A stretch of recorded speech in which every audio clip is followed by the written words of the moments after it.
broadcasting live from an undisclosed location in the universe. Welcome to Iggy Garcia Live, the show where metaphysics, holistic living, motivation, and inspiration come together to empower your mind, body, and soul. We will dive deep into the realms of metaphysical wisdom, exploring the fascinating connections between mind and matter. Get ready to ignite your inner spark and embrace a journey of self-discovery. So, sit back, relax, and enjoy the ride. Here we go. Welcome to Iggy Garcia Live. I'm your host, of course, Iggy Garcia. Who else would it be, right? If it's Iggy Garcia show, it's me.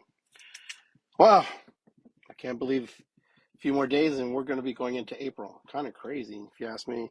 I can't believe how how fast time has traveled and how fast we've been going through this winter. We're in spring now, which is really cool. I'm pretty excited about that. So, get started here. We're going to burn a little ceremonial sage, get us ready, get us in the mood, get us in the space, clearing the energy, get us prepared,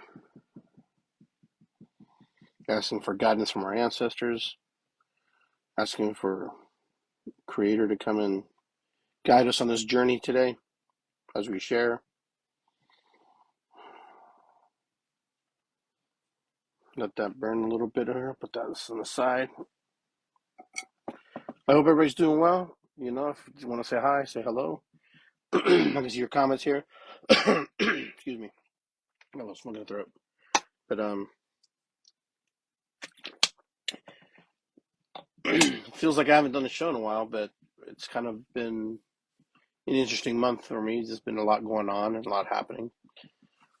A lot of you, I've been keeping up with the drum circles and the different events that I'm part of and sharing. So I appreciate those who come out and share with us and participate with us.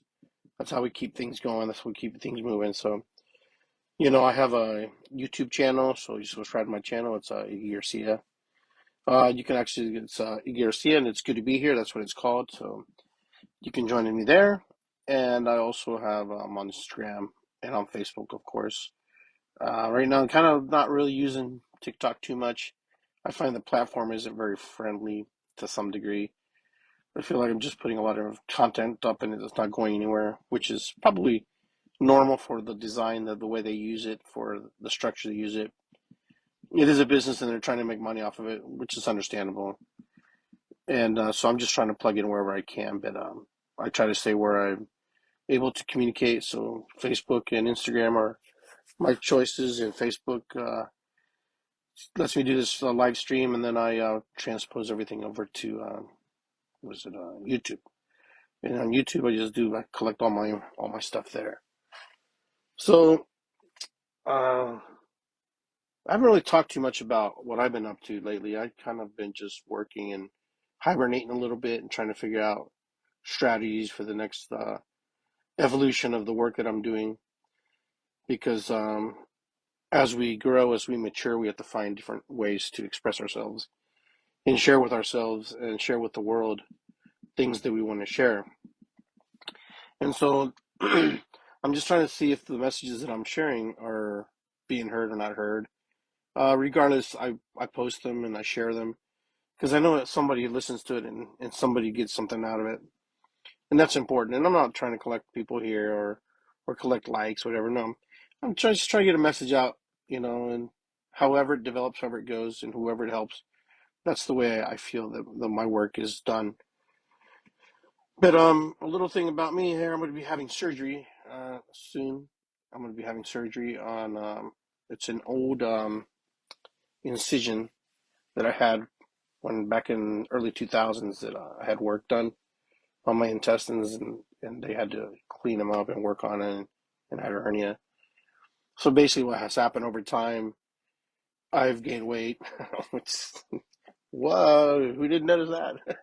I gained a little weight, so and plus my trying to get back into shape and the combination of all that just didn't work out right. So I ended up I had a hernia in the umbilical cord area where they had my emergency surgery. So it hasn't been scheduled yet. It's going to be sometime in April. So I'm trying to figure out if I want to wait to April, go through April and just do it in May, and then pretty much be off. I won't be doing anything in May. I'd be pretty much off for 4 to 6 weeks, recovering from that pretty significant injury that I have. So those of you who wonder what I haven't been doing too much, I just kind of laying low and just trying to get my energy and get myself back in line. So anyhow, I'm here to talk about just self-care, about who we are and what it means to, you know, empower ourselves in the work we do and in the things we believe in.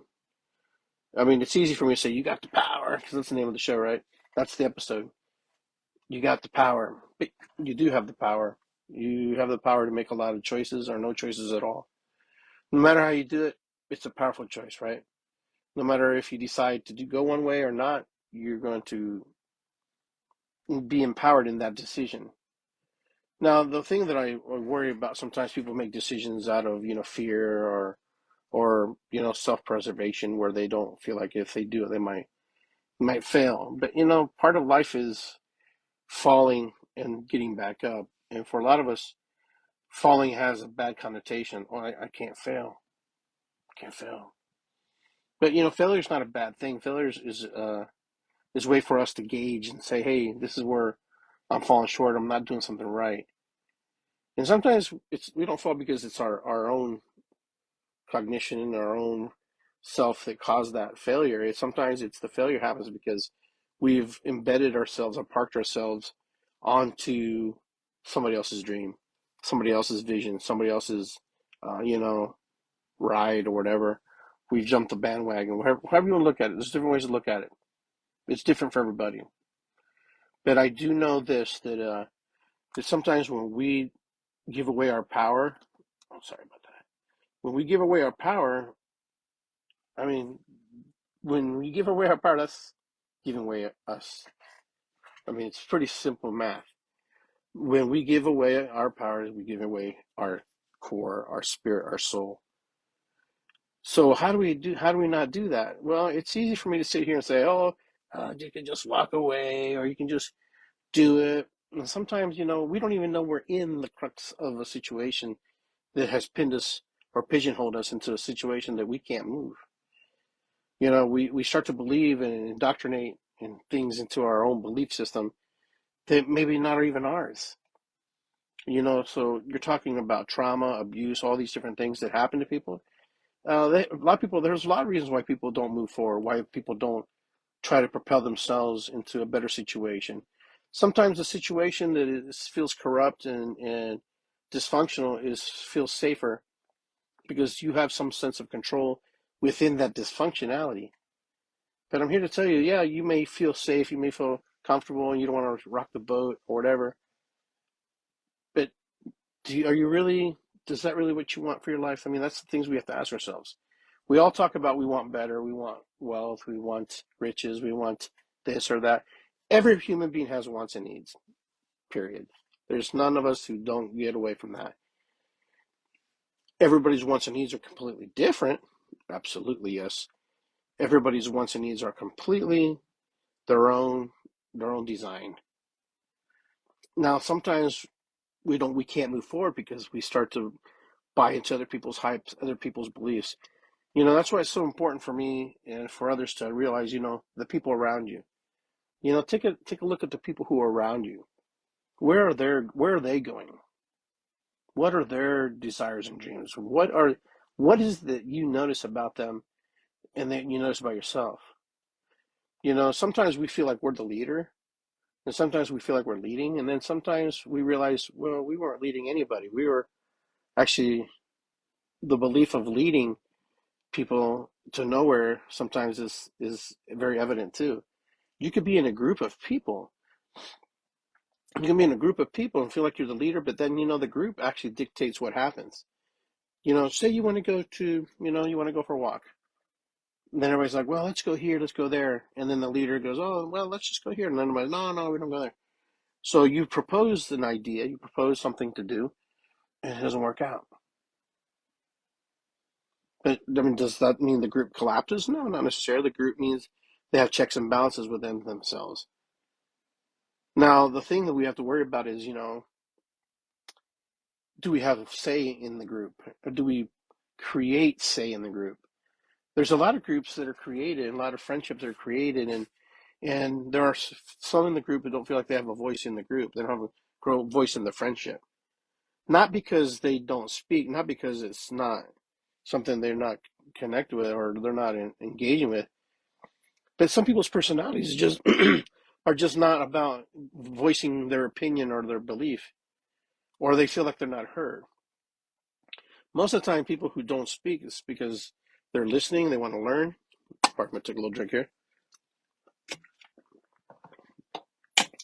Or is that just they just don't they're just kind of going for the ride.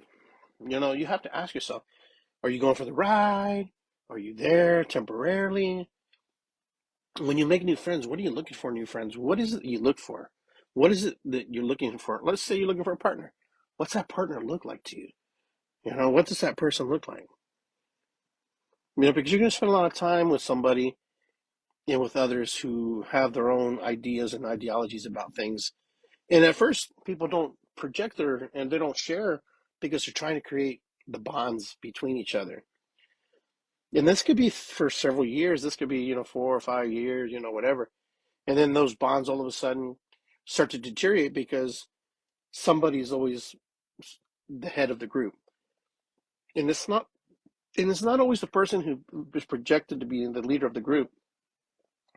It's usually the person who doesn't say a lot. It's usually the things that are said behind closed doors, things that are said, in kind of in the conversation. So when you look at your friends, the friends that you have in your circle that you've created, some of you will say, well, we all lead. We all take turns. We all take, our opportunities. This is true, but there's always somebody who's the catalyst for movement in those groups. Now, the question is, do you want to be the catalyst? Are you the catalyst? If you are the catalyst, how do you move the group? How do you keep everybody, moving and flowing and getting along? Sometimes we're like animals. We have the betas and the alphas, and then you have the dominant ones, and then you have the ones that aren't dominant. This happens in humanity just like wolf packs, or any kind of animal pack. There's always somebody who is going to be dominant. It doesn't matter if it's man or woman, it doesn't matter. And sometimes when you believe in somebody's vision and somebody's belief in somebody's who's created something, we follow. We follow. Right now we're in a situation where our decision making is presenting itself and projecting itself in the future now. It's all the decision making of our ancestors, all the people who come before us are presenting themselves now. Everything that we've rejected or ignored or not said anything about or voiced an opinion about is projecting and manifesting itself in the present moment. And we can go, let's go in the political arena. Let's just see in the political arena. Right now, from the decisions that we have made as humans in this country, just this country alone, we have created two entities of beliefs. We have this entity that belongs with the Republican Party. We have this entity that belongs to the Democratic Party. And the few figureheads that represent those parties don't necessarily represent the whole. It may represent some people, but not the whole. But yet people will jump on it, support it, and be with it just because it is. And this is what I'm talking about. This is exactly what I'm talking about. You got the power. We have the power to make decisions and change things. But it doesn't have to be through violence. It doesn't have to be through protest. We just have to make decisions that this is not the way I want to go. We buy into stuff all the time. We buy into things that if we don't do this, then you don't deserve that, or you don't deserve this, or you don't get that, or you shouldn't be able to represent this. I watch how people punish people. And I don't know, I'm sure you notice it too, how other people punish people for having their own personal mind, their own cognitive brain to think and believe something is good for them. Yes, there is sometimes where we think for ourselves, but for the whole, but as if the whole is all of us. We are all the whole. Each piece part of us is the whole. Without each piece and part, there is no whole.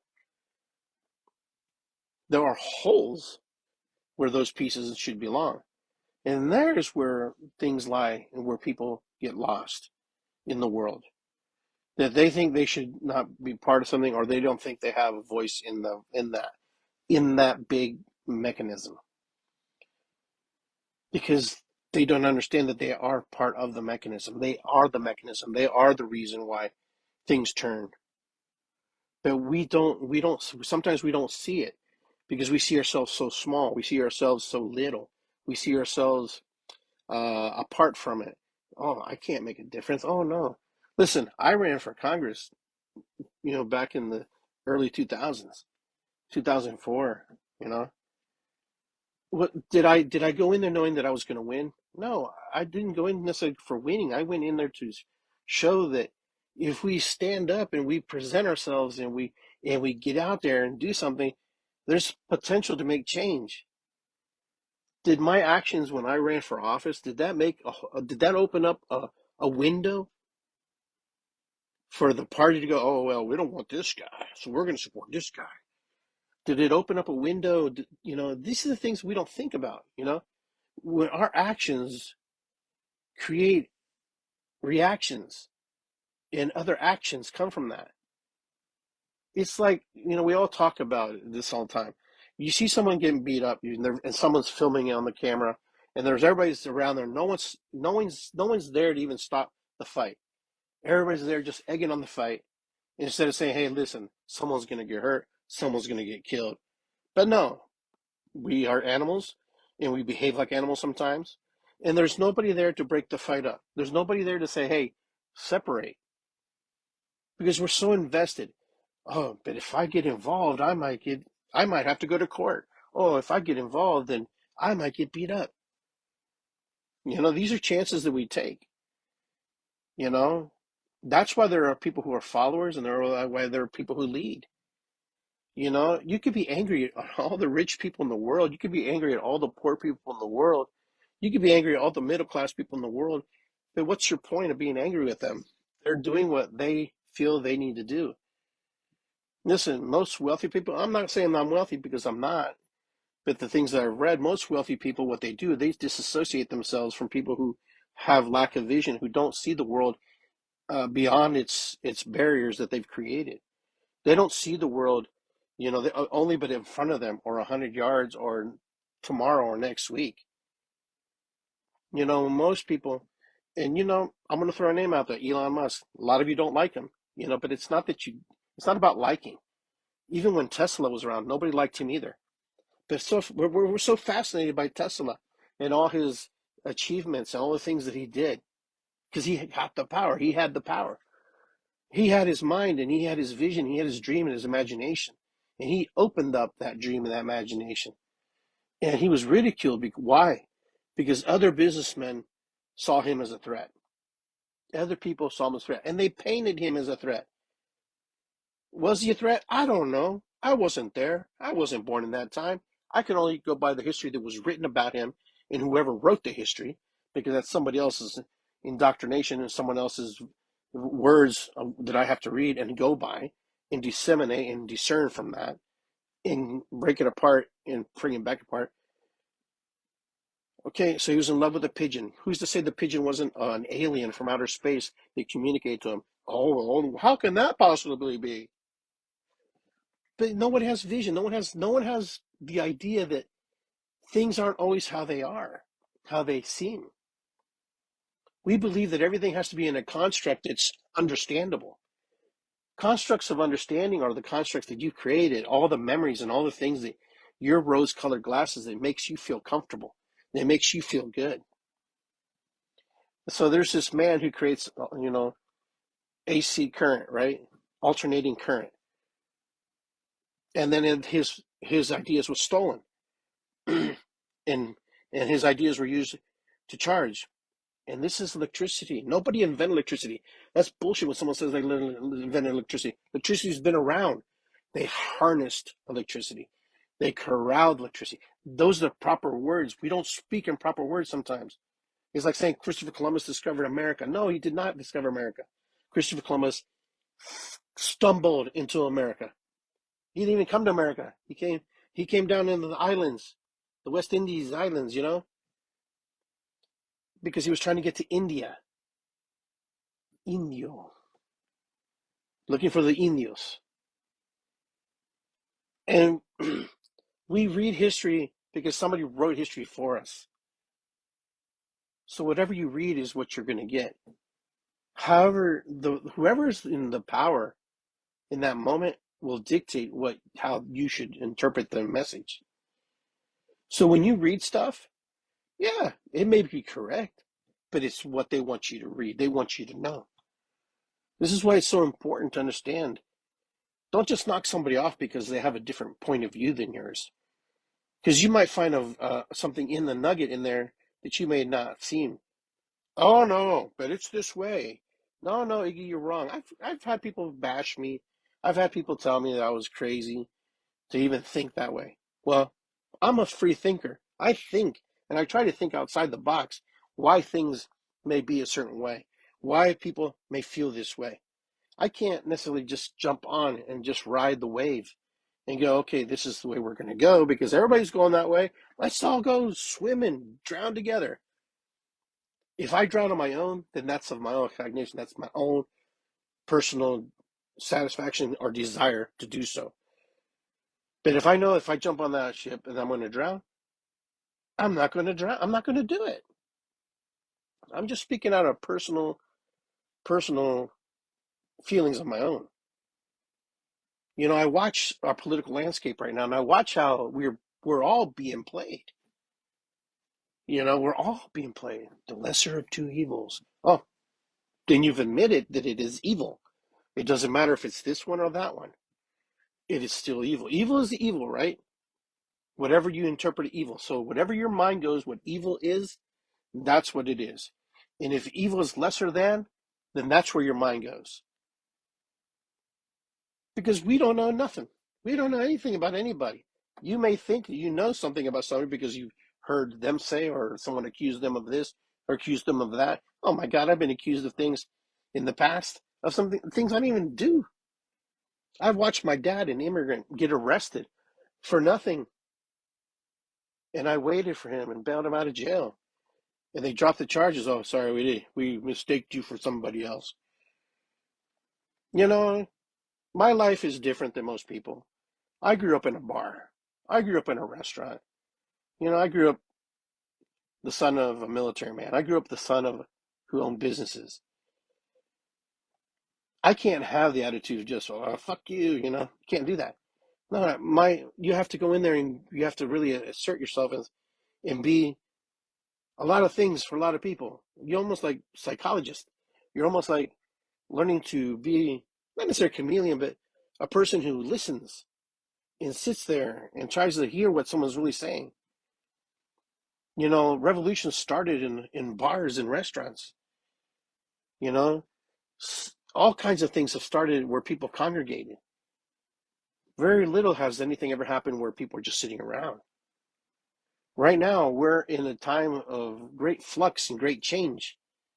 We've been put through many strenuous tests of our desires and our beliefs and our understanding of who we are and how we see the world and how the world projects upon us by a handful of people, not by a big majority, it's by a minority of people who control the masses.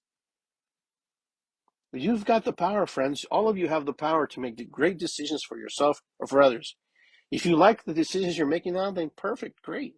If you're not, then you need to really look at yourself, look in the mirror and ask yourself, who am I? How am I? How do I fit into this?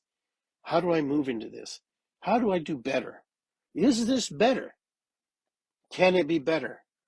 What comes next? Listen, the only reason people who run for office, who are in politics, is because they jumped in there and did it. They found another avenue in order to make money. It's no different than you going to college or they go to college for 4 to 5, 6 years, whatever, and then you get a job and they go into politics.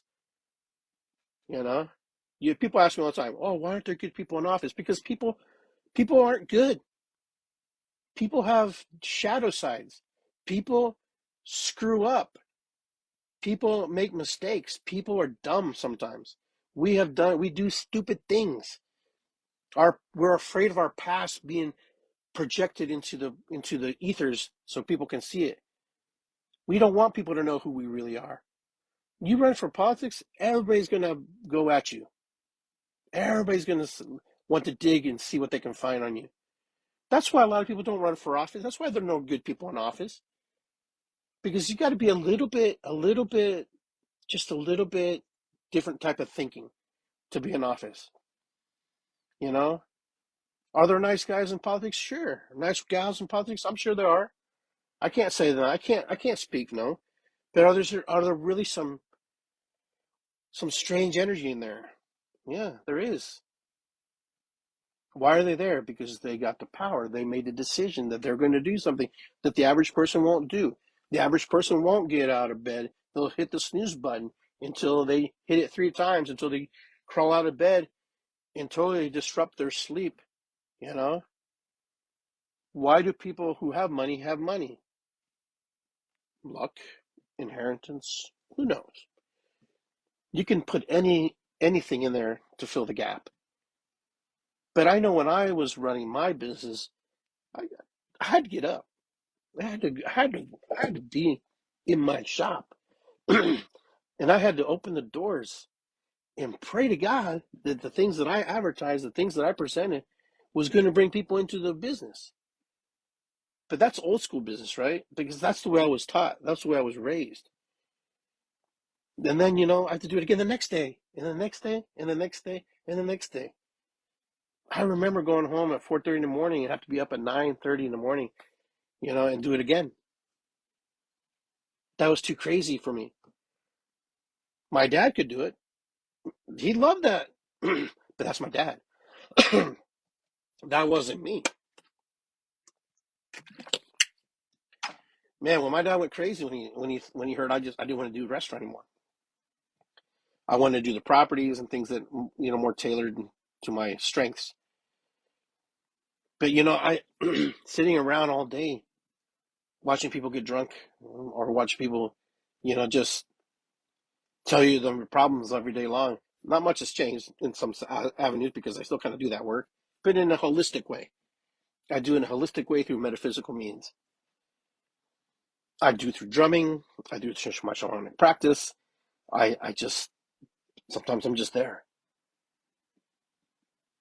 But I also have to improve. I have to get better. That we are afraid of will always nudge at us. That thing that we want to grow, the thing that we fear the most, the thing that we know we should be doing, we don't do, but we don't do it because we're afraid that we might fail, that someone might make fun of us, and that we may not succeed at it. You got to do it. You have to do it. You will never know if you're good at something. You'll never know if that was your path because you took the path of less resistance. It's like choosing the lesser of two evils, right? You took the path that didn't cost you as much energy, didn't cost you much. Because, I'm like you. I want to watch my Netflix. I want to get my ice cream. I want to be able to just sit back and relax, chill. And, sometimes in order to become that person that we want to become, it takes a lot of work. It doesn't just appear.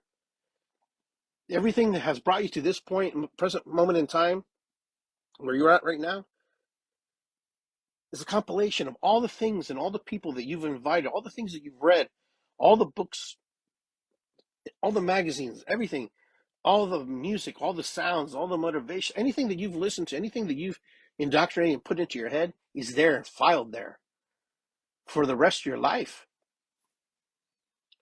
And, for a lot of us, that's a lot of information. How do you want to grow? How do you want to be? How do you want to see the world? It's easy it's like I said, it's easy for me to sit here and go, point fingers and go, if you just do that, you'd get this. But if you don't do that, you won't get this.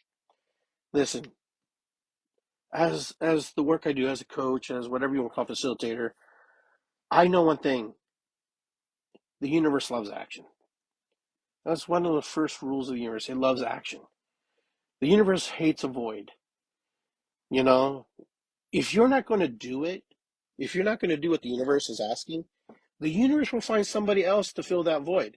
It's like when you mow your grass, right? And you scalp the lawn. What's the first thing that happens? It turns brown, there's a little dirt, and in a few weeks what happens? The grass doesn't grow back. It's never the grass. It's hardly the grass unless you put seed there, right? Unless you take action and put seed there and purposely and intentionally maintain it and give it life and give it the attention. This is the growth. This is, I got the power part. But if you don't, what happens? The universe hates a void. So it will grow whatever it needs to grow there.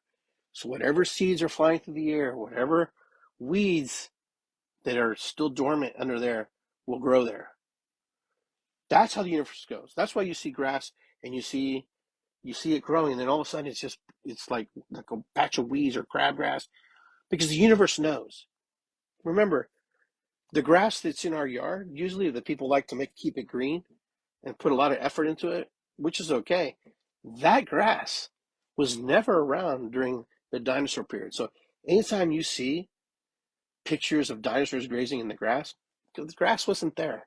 Do your research on that. I'll give you a challenge on that. You can prove me wrong, because that's a true story. Grass wasn't around 60 million years ago. Okay. Grass is actually, grass is a seed. You know, the corn grows. Corn is grass. I don't know if you knew that. My people, Incas, made, and the people here in this part of this country, before anybody was creating modified foods, native indigenous people were creating modified foods. Why? Because they had to survive. They had to live. They had to find another means to sustain their cultures. Why? Because they were big. The cultures that you see and the cultures that we read about are the outskirt cultures of things that were there before that. We don't have true history of what was really there. The illusion is that we think that primitive persons, primitive men and women were primitive. No, they were not. The audacity to think that we are the only, educated, the most advanced species on this planet is such hogwash. Is such BS. No, my friends. There have been societies, there have been people who were before us who were much more advanced than us. They had advances, but you know what? What happened? It's like anything good, right? Somebody finds a way to screw it up. Someone finds a way to taint it. Look at our lives. Look at our world. We blame other people for the tainting. We blame Trump. We blame Putin. We blame anybody. Anybody you want to blame, you can blame. But the masses, the people, us, we the people, we the humans, the hominids, the humans, we have the power to change everything. But we won't do it. We won't do it. We'll scream and yell, we'll protest and tell everybody to go to hell, and we'll do stuff, but we won't do it because we're doing it wrong. You have to get into their circles. You have to get into their playgrounds to do it. They won't let you in there. They won't let you come in there. They got the power. You got the power, but they got the power. And that power that they have is the power we invested in them. It's true. When we believe kings are glorified and they should be praised because they're from God, or when we vote for congressional leaders because they represent the people in our district, but yet when they vote on something that we don't agree on and we all said no, they still vote on it because we don't know better, that's a problem. It's an unbalanced core. The reason the world's in the shithole is because nobody will stand up. If enough people decide, I'm going to die today, I'm going to take a bullet for every belief that I believe in, this world will change. But nobody wants to die. Nobody's willing to sacrifice their life and go down. And unity is, yeah, I hear unity. Unity is very powerful, but unity only happens when people decide to become united. If we don't decide to become united, we don't. Because why? Because They keep us separate. They keep us apart. They keep us over here. They keep us on our team A and team B. Oh, team B stupid. Don't listen to them. Team A stupid. So they're unified in their belief, and they're unified in their belief. But I'm talking about the true unification. If you want to create true unification, then you have to erase everything. You have to destroy the construct that we created. We shouldn't be paying for things that are naturally belong to the earth, wind, water, natural gas, all these things that belong to us, all the things that belong to Mother Earth. They should be harnessed, and we should be paying in a different way. But we're the only species that charges our species to survive and live. My dog could run away tomorrow and survive without me. Yeah, it might be rough the first few weeks, but she'll figure it out. But if I was to run away out into the jungle, out into the woods, could I survive? I'm talking about me personally. Could I? Maybe for the first week. Most of us could not survive if it would just kind of fell apart. And this is the things that they indoctrinate into our mind. They indoctrinate all this stuff in our head. Oh no, if you don't have us, the world collapses. You don't have the infrastructure to eat. You don't have the food sources to come to you. You don't have the medication to keep you alive because you have diabetes and you have cancer, or you have this ailment and that ailment. It's all programming, my friends. Everything's programming. Yeah, sure you do have diabetes. Sure you do have something, but you don't ask yourself how you got there. Most people don't ask how I got there. How did I get sick? Well, let's see. They tell us what to eat unless we grow it in our yard. Unless we grow it, we have no control over it. If you see it in the store, if you buy it from a drive-through, then it's not yours. It's theirs. It's their indoctrination. It's their venom. It's their way to control you. Am I guilty? Sure. I go and sometimes I buy some things out of the store that I need. The majority of the time I do. Why? I have product A and product B, and I can pick it. And that's my point, friends. My point is they got the power, you've got the power. So when you think that you're in charge, you're not in charge of nothing. You don't even have free will. Tell me how you have free will. Explain to me, someone post on here how you have free will. I'm not talking about the ordained free will from God. I'm talking about free will to do whatever you want and be whatever you want. In America, they make us believe that we can be whatever we want. We can do, and we can, if we do the work. If we don't do the work, we don't have anything. Free will is a concept. I have a choice to make a difference. I have a choice to become something. But what happens is we don't make choices. We don't make choices because we're comfortable. And majority of us are comfortable. Majority of us will not change our lives. Majority of us will not go into a new activity, a new place, or a new thinking, or a new possibility because, you know why? Because we're comfortable where we're at. We're comfortable.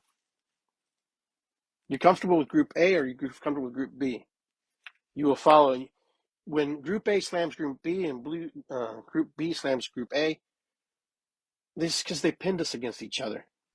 We've been pinned against each other. We've been put in the circumstances that we have to fight each other.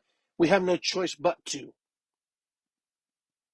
Why? Because who else are you going to fight? Them? Oh, I'm a Democrat. Oh, I'm independent. Oh, I'm a libertarian. Oh, that's how they get us. They put us in all these categories, subcategories, and they categorize us and categorize us and categorize us until we believe that we don't even know who we are. We're humans. If you want to use a word, we're human beings, human doings, human being, human doings.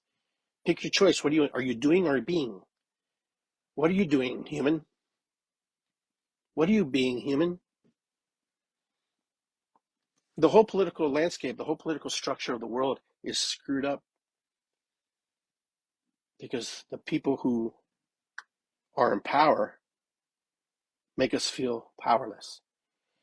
But they make us feel powerless in a way that if we don't have them, then we're not protected. We're not.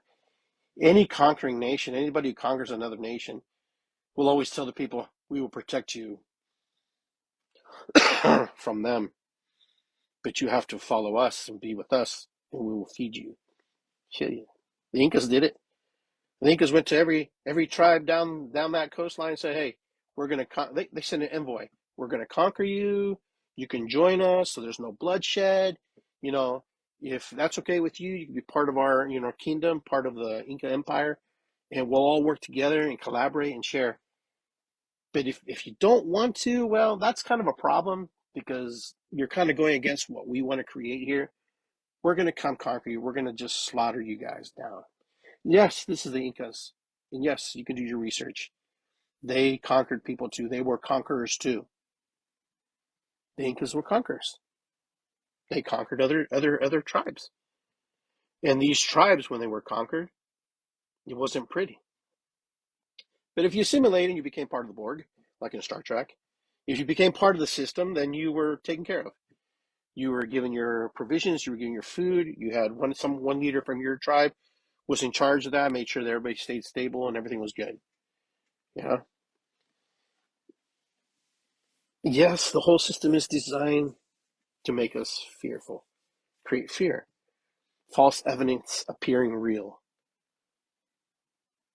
But you know why? Why? Because they have the mechanism. This is something we don't talk about sometimes. They have the mechanism to put us into a state of fear. They have the armory, they have the weaponry, they have all the things that most people don't have. This is why it's so vital to understand, you know, why many governments want to disarm their people. I'm not trying to be a revolutionary here. I'm just trying to give you ideas and think about stuff. If a government says people shouldn't have arms, because we'll take care of them. They don't need us. We'll take care of them. But what happens when the government becomes tyrannical and the government becomes, in a sense, uncontrollable? How are you going to fight them? How are you going to protect yourself? You can't. History has proven that. You can go through history and you can look at all that. What happens when people don't have ways to arm themselves or protect themselves? First thing that goes, poof, first things go, crops and your way of protecting yourself. Because that's how it's done, friends. You don't even know it. It's so subtle. It's so ambiguous. It's so, just kind of like, I can't even, it's kind of disturbing. When Europeans landed here, and the people who never have seen a European or seen a ship or seen a horse, can you imagine the imagery that came into your mind as a person of this land, of this region, going, what is that? I've never seen that before. What is that? Oh, why is he so shiny? Why does he have a thunder rod? Could you? I would be like, if an alien race came down here and they zapped a few people, or they just look different. I would probably be at all going, whoa, this is. I don't know if I can compete against that. That's kind of wild. But that's the thing I'm telling you. That's what I'm trying to say. They have the power. We have the power, and the both powers are not equal. They're not equal. We think we're free because we believe we're free because somebody lets it be that way. But you really got to ask yourself, are you really free? What are you really free of? There are other countries you could be free. There's other countries where you may not have the same freedoms that maybe you have here. And I guess it's all really based on what you feel is freedom for you. What is freedom for you? What is that makes you feel safe here? What makes you feel safe here in this country? What avenues, what pieces, what parts of this nation makes you feel free? You know, because you can go vote every 4 years or every couple years. That's free. You made a change. That's not enough. It's not enough. It's not enough because in the early part of my talk, I was talking about who are the people who run for office. It's usually people who got to be a little bit out there. You got to have a little bit of showmanship. You got to be a little bit, the average person doesn't run for office. The average person doesn't. You got to be a little bit crazy if you're going to be a politician because you're dealing with so much dysfunctional energy that you have to be able to navigate. That's why when we make fun of other of people who are in office or who are running for office, or when we look at them, we don't look at them because we're not like that, right? And it doesn't, we don't compute, we don't understand that because we look at it and we're like, I would never do that. Of course, that's my point. You would never do that. And if you did do that, you wouldn't want anybody to know that you did do that. And if most good people who don't run for office usually have more baggage. A person who's good usually becomes good later on in life because they've failed so much. They've gone down that road of destruction and peril. There are a lot of great leaders who have drinking problems. There are a lot of great leaders who have drug issues. There are a lot of great leaders who are womanizers. There are a lot of great leaders who, you know, are just different. But we don't want to see that. We want our politicians to be perfect. We want everybody to look like a certain type of look or a certain type of way. This isn't religion, you know. This is not religious. This is life, everyday life that we have to engage with the consequences and the decision making of people who we've put there. This is not where I wanted my show to go, but it gives me good examples to share about who's got the power. You got the power, but you got to believe you got the power.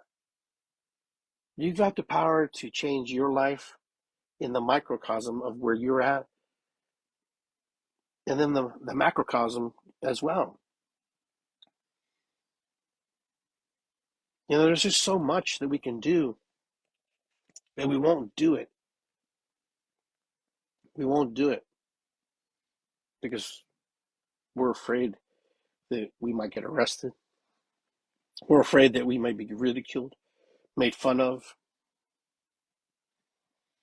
and we just don't have, like they said, we just don't have it in us to do it. That's usually the biggest part, is you just don't have it. My dad used to say, when you don't have it, you don't have it. That's kind of it. If you can't kick a soccer ball, we could teach you, but it doesn't mean that you're going to be good.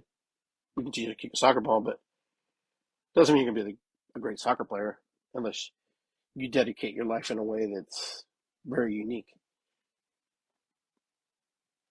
So for us, we just have to look around us in the sphere of influence and the people that we invite into our life, and we have to assess and say, are good people in my life? Are these people benefiting me? Am I benefiting them? Is there give and take, or is it just take, take, take? Am I taking? What am I getting from being with such and such folks? That's what things we need to ask ourselves. Because if we don't ask ourselves if the people in our lives are benefiting us or helping us in a way that's beneficial, me to them or them to us, is that a good relationship to have with someone? Is that a good relationship? Because we can't expect others to give if we're not going to give. We have to also understand relationships are they're like toddlers trying to figure each other out. You watch little kids, they don't always get along. You watch little babies. Who's this? Just everybody's, oh, they're so innocent and pure. Man, I've seen little kids pull hair and punch and scratch. Why? Because energetically they know. The babe in these little babies know who are good people or bad people. But what happens is society teaches how to take that out of them. They're trying to take that out of my grandson right now because he's very smart and he's very observant. And when he sees injustice, he stands up for that injustice. But no, he gets punished because, you know why he gets punished? Because he was violent, because he pushed another kid he had seen another kid push him because he was defending his friend. And so society is trying to break him down and tell him, you can't do that. If you push, then what's push?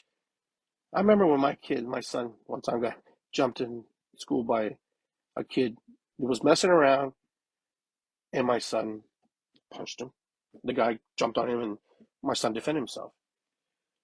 And I was called to the office, and I went to the school, They said, we're going to suspend your son for 3 days for fighting. And I said, excuse me, my son wasn't fighting. My son was defending himself. Well, we have a no fighting policy. Well, that wasn't fighting. That was him defending himself. I said, you know what I'm going to do is I need to call the police, you know, and then just file a police report. Oh, you know what? Oh, well, we'll give him 2 days or a day and a half or whatever suspension. I said, why are you going to suspend him? I said, your rules of your school, I understand, but you know what? You're not the law outside of school. If someone is violated, I told him, I said, if someone's violated, if a teacher came here and violated a student, are you going to suspend them? I remember this conversation. You know, it's like, so they just like froze. I remember my daughter, she turned 19 and had a kid who was like groping her. And I'm telling you stories because I think it's important to tell. And I remember, and I go, well, my daughter's having issues. And they said, oh, Mr. Garcia, how old is your daughter now? She's 19. I said, well, she can speak for herself. You know, when she was 17 or 18, they wouldn't let her talk. They let me talk for her.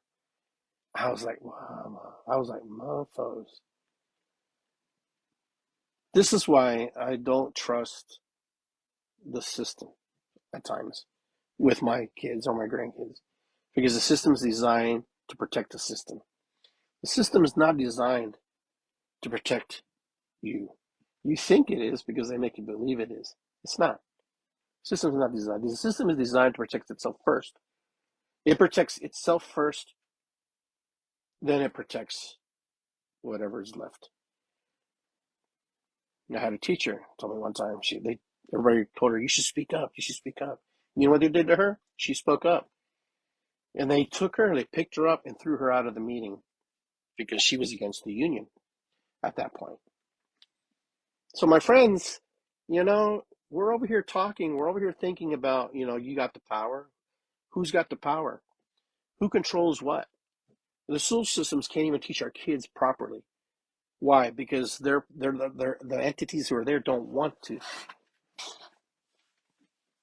Listen, we should be first in everything if we truly wanted to be first. We should be the best at everything if we wanted to, but we're not. Why? Because we've been taught we don't want everybody to be the best. If everybody's the best, oh, that's a problem. If everybody's the best, how are we going to make it? How are we going to survive if everybody's the best? And who's going to work at McDonald's? Who's going to work? Who's going to work at White Castles or at TJ Maxx or at the grocery store, at the gas station? If everybody's the best. And I learned this because it would happen to me. I remember being passed in school, just being passed. Just my dad took me out and put me in Catholic school. Boy, that was a rude awakening. I had a lot of learning to catch up on. But the school system, the public school system here in Columbus, they passed. They just kept passing me. I would have graduated with, you know, who knows? It was very sad. I'm glad that my dad had the vision enough to get me out of there and out of that situation and put me in a better situation. But I tell you, you got the power. They've got the power. It's two conflicting powers. The power of the people and the human race, and the power of this other group of people who see themselves outside of the human race. They see themselves outside of the human race. They feel insulated. They feel like they're untouchable. Anybody who's like usually who are in the political scene, they feel untouchable. You can watch it. You can watch anytime you turn the news on any moment, you can see it happening. You know, untouchable. Anybody who has that whole stronghold on other people's thinking and other people's feelings and emotions. Look at now, Homeland Security raids P. Diddy's house in the East Coast and the West Coast. Arrest his two sons. You know, it's the system is there, and the system is there to function. The system is there to create.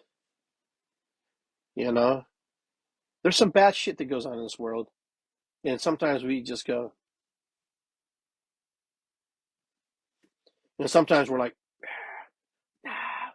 and sometimes we're just like, what do I do? Because that's a true feeling when people go, what do I do? Because sometimes you really don't know what to do. Sometimes you don't know because you don't know what you don't know. Well, if I say something, it could cause more problems for me. It could cause more problems for my family. Because we've been taught to be fearful. We've been taught that if we help others, then if it's not in the constructs of what volunteering or helping or picking up trash or doing, there's different ways to help people. You know, you can watch how our children are today, how they are treated. You can watch how teachers treat our kids. You can watch how municipalities treat our homeowners. You can see when the government wants to take your property, they can. You can see that the government, if they don't want to give you any money for or anything, they can. You can see they'll give you, like my friend who posted earlier, they ripped up her land, they ripped up her garden, and they promised her that they were going to put it back after all was done. I guess they didn't, but they gave her $100 gift certificate for a garden store maybe. And I'm thinking to myself, wow, that's really WTF, man, because you know what? The effort and the love that she put in that garden, in the creation, in the nourishing, in the love and the care that she gave it, and and how big it had gotten, and how mature the garden was, $100 would never cover that. Never. But that's how we are. We get piecemealed. Here's $1,000. Here. It's okay. You ever been in a car accident? The insurance company from the other company's calling. We want to settle. We'll give you $1,000 right now if you just. And sometimes people are desperate. They're like, yeah, okay, I'll take the $1,000, and they could have got thousands. Because the system's not designed to help you. The system's designed to help itself. I'm not saying that you can't trust the system, that the system doesn't work, but the system is designed to help itself first. You know, if it doesn't have to pay you, it won't. If the system doesn't have to pay you, it will not pay you. It will not help you unless it absolutely has to. You look at your insurance companies as a good example. If it doesn't have to help you, it won't. It's absurd that these insurance companies have these huge arenas, or they're investing in these arenas, naming them Nationwide Arena. They're putting pretty money in there. Why don't you reduce my premium instead of naming it a Nationwide Arena? Some people are like, oh, why you get mad? It's Nationwide Arena, man. I'm thinking outside. I'm thinking of different parameters than you are. I get it. I love sports. I'm like everybody else. Like a lot of people, not everybody else, but a lot of people. But I also see, you know what? We're investing my money. Sometimes it's not. I don't know if I agree with that. But we don't see life like that. We see life very almost shallow and just kind of where we're at. A lot of us are very disappointed, very angry, but we don't even know why we're angry and disappointed. We think we know. We think because, you know, and then we get angry because things don't work out our way. You just don't stop. You just gotta keep plugging away. Everybody has a different vision for this country. Everybody has a different vision for the world. Everybody has a different vision. There's almost 8 billion people on this planet, and you know what? That's 8 billion visions. No wonder it could be a mess, right? No wonder it could be so hard to picture and create something very beautiful on this planet. But we are part of this planet. We are part of this sentient being that lives and breathes and gives and takes from us and buries us and we bury it. It's alive. Mother Earth is alive. Believe it or not. Every day she spins. Every day the sun comes up and the sun sets. The moon cycles. But yet we're in such a hurry and we want things done such a way. But we don't listen. Some of us do, but we don't listen to the earth cycles. We're not part of them anymore. We don't indoctrinate with that. We don't see that like we used to. You know, it meant something when the moon was full. It was important. It was important when the new moon was out. Now we're all in a big uproar about this eclipse that's coming. We're more intrigued by something that will never happen again in our lifetime than what we should be doing in our lifetime. I'm not saying you can't see the eclipse. That's not what I'm saying. But if we had that same passion, I guess is what I'm trying to say, like the people who are traveling and paying lots of money to stay in people's homes, if we had that drive like that to be part of something magical, because that's magic, that's the power. That's a universal solar power. That's creator power. Creator power does things that we can't explain. Because creation, the creator, is much bigger than us, much more magical than us. Gives us opportunities to do things, but we don't always do it. But the eclipse coming, just in a couple weeks. If we were that passionate about planet Earth and the people on it, I don't mean you have to be combative. There's different ways to love this planet. There's different ways to, harness that energy. But it's a story all the time when there are people in power or people who have given their power to those people in power. The cycle stays the same. The cycle stays the same. It doesn't change. You tell me what has actually changed in 150 years, honestly. Our solar system hasn't. It's pretty much the same. Cars, we're still driving cars. We're not flying, really. I mean, there's a lot of advancement, but then there's no advancement at the same time. We ridicule somebody because they have a different way of thinking. We get upset with somebody because they don't see the world like we see it. I have these wireless headphones, That's advancement, right? I guess. Who knew? Somebody knew. Because somebody had the vision.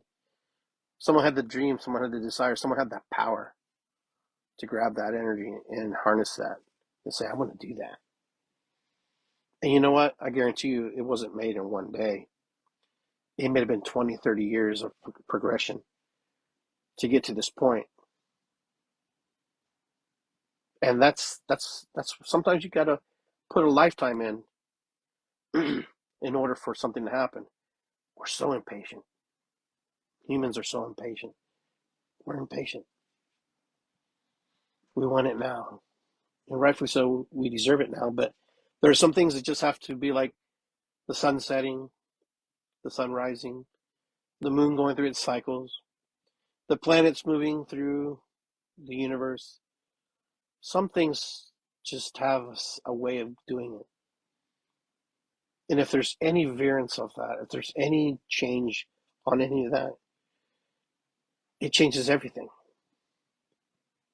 But in our lives, if we live in that cyclical cycle, going around and around and around and around, that's what we'll keep getting. Round and around, round and around. If you like that, it's okay. But there's a point where you come in your life, you go, is there more to life? Is this it? Am I just going to go round and round? 365 days? Is that it? Is this it? Did I make it to 70 and I retire and then I don't have any energy, no legs, no body to enjoy it? Only the memories of the young person that I was? I don't know. We bought into something that's not very lucrative, in my opinion, to the exploration of the spirit of the soul of a human being. I'm not taking away from people who have sacrificed and given a lot to this planet, to this world, to their families and their lives. Did we have to live like that? Was that our destiny? Is that the destiny of our children, that they're going to do the same thing we're going to do? Go round and around, round and around. It makes me sad when you think about it. I watch my kids, they go round and around, and I watch my grandkids, they're going to go round and around, and they're going to think it's okay. But they're going to think, oh, it's okay. You know why? Because someone implanted in their head that that's the way it is. That's the way it should be. Don't question it. That's always how it's been. Get a college degree. Oh, you need a college degree. If you don't have a college degree, you're nothing. Whatever. Okay? I'm not saying it doesn't help. It doesn't work in the situation, in the parameters that we have. I've seen some people come out dumber, okay, having college degrees and not able to get a job. Listen, if you're a PhD, master's, and you can't get a job, you know, I don't know what's going on with you. You're overqualified. I don't know. It's the system. They've got the power, we've got the power. And then when the two collide, it's a shit show. Now, a lot of you are coming in right now. I would go back to the beginning of the show and listen to the show because there's some good stuff here. Some good stuff. You might be catching a piece of something that I said and you may not understand what I'm saying. And you're probably thinking, oh, there goes Iggy again, ranting again. The mind of Iggy, when the mind of Iggy is floating and it's there and it wants to share, it shares. Now, I'm not saying my mind's uniquer than anybody else or it's special. It's my mind. And this is my platform to change and question the things that need to be questioned. I'm going to share something with you. This is the powers that be. This lady, I forget where it was. It was in Nigeria. I don't know, some African country. Well, they have all those apps like Yelp and stuff. So she wrote a review about a tomato sauce, and the review wasn't very flattering, which caused a lot of people not to buy the sauce because basically it was just too sweet, she thought. And I'm thinking, okay, that's cool. I get it. Well, here's what happened. They sued her.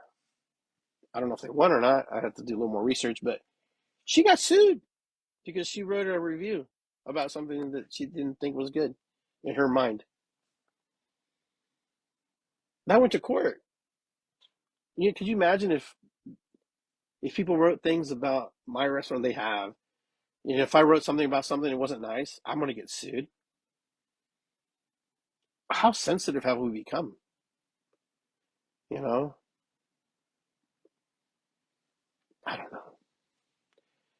know. I try to write my reviews. When I have a review, I try to write it. Very thinking about, the people's livelihoods too. If I didn't like it, I find other words to describe things I don't like. Unless it's really bad, well, that's one thing. You can't really hide that, but I haven't really had anything really bad. But this is the kind of stuff where in this world is just the world's kind of in a toxic but loving way all at the same time. It's like a really bad salad. You got pieces that are rotten over here, and some pieces are really good. We're just a big salad bowl. The world's a salad bowl, and we're tossed in it from time to time. Sometimes it looks really pretty, and sometimes it's just too much dressing. But anyhow, follow me on YouTube, Iggy Garcia. It's good to be here, and that's what it's called, my page. On Instagram, at Mandriotti. That is my part of my last name, Ignacio Garcia Mandriotti. And then you can follow me here on Facebook as well. So I guess I think I've said enough for today. I've covered things that I felt I needed to cover, needed to share. Getting ready to rock and roll into, now we're getting ready to go into April now. April showers bring me flowers. See how it goes. In my surgery, I'll let you guys know how that goes when it happens. And yeah, just be the power that you need to be. Just assert and think about all the things that are around you. Just look, and just if you're happy there, that's great. If you're not happy there, then you have to assess some things. What you need to change in your life. Because it's your life. Your life is your life. And how you want to experience your life is up to you. If you're okay just being part of the system and going along and doing what everybody else is doing, then cool, do that. But if you really want to make a change, you're going to have to get dirty sometimes to make a change. There's no, because 50% of people are going to like you, and 50% of people are going to dislike you. So you got to have a little bit of thick skin, because when you step out, others are stepping in. Very rarely does people step out because they're afraid what would happen to them, or they're afraid that they may flounder and fail. So when you step out, if you decide to step out of your comfort zone, of your little corrals, out of your little lives that you created, and you want more, just know, maybe in the beginning you won't notice it. You won't notice the changes right away. You might feel a lot of the negative, a lot of the punch. Just keep plugging away. Just keep plugging away. Great inventions and great minds have plugged away almost to the day of their deaths to prove their theories and their beliefs and their points. How dedicated are you to your power? How dedicated are you to your thoughts, your beliefs and dreams? How dedicated do you want to be? Do you want to be half dedicated, fully dedicated? What does that mean to you? What does that look like to you? What does that smell and taste like to you? Because when you start to step out, people will notice you. People will say, "Oh, who are you? Oh, there you are. I've been wondering when you're going to step out." You're going to see, or you're going to hear all kinds of stuff. But when you step out, understand where you came from. That's the humble part. Be humble. Understand that you weren't always sharp tool. You weren't always a sharp tool. You had a lot of learning to do. You had a lot of sharpening to be sharpened. You were dull. You were lonely. You were afraid. You were scared. But little by little, you chopped away, and here you are. Some of you doing some amazing things. Some of you young people are going to do some crazy, amazing things. Why? Because you believe. You believe enough in yourself. You don't need Iggy Garcia to tell you, "Hey, do it."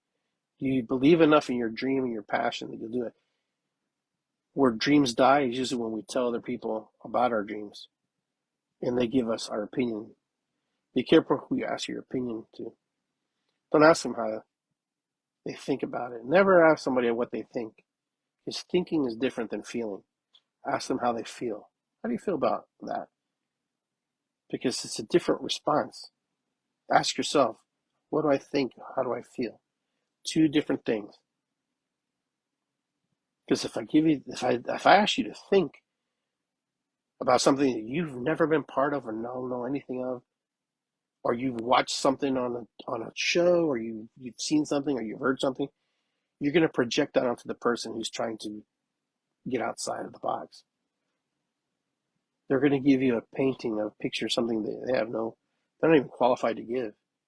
But if you ask somebody how they feel about it, if you were to say, "How do you feel about that?" "I'm not sure how I feel about that." "How do you feel about that? Do you feel like it's good?" "Well, if you feel like it's good, then you should do it." Because you've given them, and then they say, "Well, I feel bad." I don't know. It's because they're telling you that how they would see it. But damn, never ask anybody how they think about it. Because that conversation can go on for hours. They can give you 100 reasons why you shouldn't do it. And out of those 100 reasons, there's only one reason why you should. Man, folks, I can go on all night with this. This is like a really strong topic. I love these kind of topics because I think it's important to know where you're guiding your ship, where you're guiding yourself, where you're guiding your life, and where those people that you love, your kids, your family, where you're guiding, where you're taking yourself, where you're projecting yourself forward into the future. Listen, we're born and we die, but in the middle is apple pie, man. You get to experience life however you want. You can experience it through the eyes of those who've got the power there, or you can experience the power that you've created for yourself. Because in the middle, nothing is etched in stone. It's the moment. It's the now. It's here. You're listening. Some of you are here. You're here. You're in the moment. This is all you have. As you progress into the future, the past is over. The 3 seconds of thing that I said 3 seconds ago is over. Now we're back here. We're in the present. We're in the future. Every time I speak, we go into the future. Every time I project, I create energy. I create things in my body that push me and project me forward. Love energy, healing energy, to put me in the stasis, in the state of mind to move forward. So my friends, do your best. Do your best to be the best version of yourself every day. Honor yourself, trust yourself, love yourself. Know that you are loved by the higher version of yourself. You're loved by Creator. And there is a Creator. I mean, you may or may disagree with me, but in my eyes of eyes and hearts of heart, I know that there was someone with a much greater imagination than mine who created all this, who made all this, who made me, who made this cell phone so I can project this. Oh, yeah, we made it. We invented it. Sure, we invented it through the imagination of a creator, because there's nothing new under the sun. It's just there to be harnessed and grabbed and ready to be reciprocated and embedded into our spirit and soul. So if you want to see change in the world, then be the change that you want to see. You've heard that, right? That's a true story. You want to see change? Then change you. Change the things about you that the world can't control. There are things that we have to play along with and move with, understandably. But there are some things that the world can't take from you. Your dreams, your beliefs, your heart, your spirit, your soul. You can give that to them and they can feel like they control you, yes. But harness it, reclaim it, take it back. It's yours. All right. I'll be at Zendoa this Saturday. I'll be doing a drum circle at 7 p.m. So those of you who are in Bell Fountain area, I'll be there. And then I have Reiki Center on the 16th. And then we have Ash Cave on the 28th of April. So, hey, things are moving fast. Things are moving cool. You want to make it happen, then do it. That's how I did it. I just did it and just see what would happen. You know, I remember my first drum circle. Only one person showed up. But you know what? Who was that one person? It was me, because I forgot to send the invite. But that's how we learn. That's how it goes. I'm the only person in the room, but that's how it goes. The next time, there was 30 people. You know, that was in 2000. But here we go. Just keep plugging away. Just keep moving forward. And don't forget to send buttons in. Subscribe to my YouTube page at Iggy Garcia. It's good to be here. Just look for that. And join my page and check me out on Instagram at Mandriotti and here on Facebook. Take care, guys. Be well. Enjoy the rest of this month. Almost about to end. As we roll into the new month, enjoy April. Be careful with April Fool's Day. Don't let those little comedian guys, little clowns get you. All right. So we'll see you soon. Be well. Take care. Peace and love. Ho'oponopono, mataku yasin. And it's good to be here. Yes, it is. Let's say it. It's good to be here.